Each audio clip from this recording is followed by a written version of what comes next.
This is a commercial, okay? I know time is winding up, so my commercial has to be one of them short ones. It's interesting, though, because we have such an ally with Israel, scripture that talks about those who are on Israel's side and the promises of God based on that.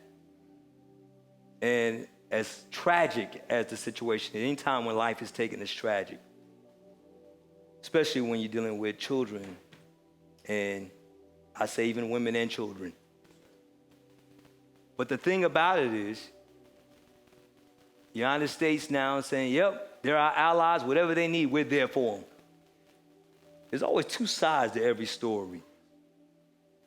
You know, and a lot of times, you know, we hear one side based on the political agenda.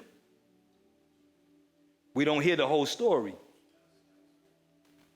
And one thing I know about Israel, anytime they start acting up, God used their neighbors to bring them back in line. He did it with the Assyrians. He did it with the Babylonians. He did it with the Egyptians, Romans.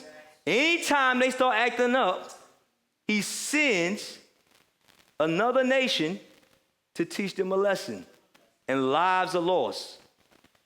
Not saying that's the case here. I'm not going to be too presumptuous. But hypothetically, if there was God that permitted and allowed,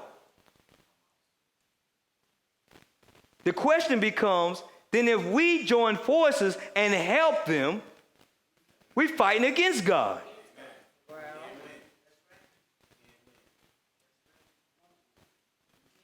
I don't have no kind of political agenda, and I'm not an expert when it comes to Palestinian affairs, Hamas, you know, or Israel.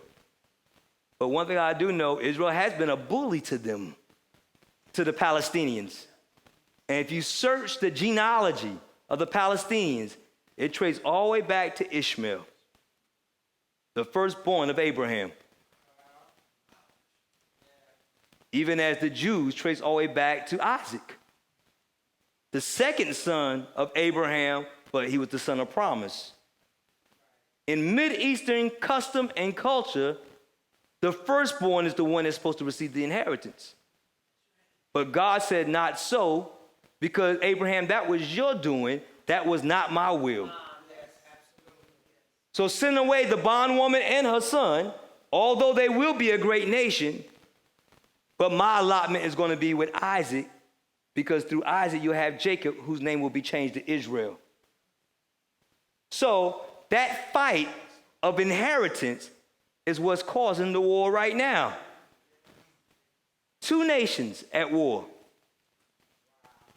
And we see it here, talking about God. I didn't even realize Gaza was right here. I didn't even go here for that.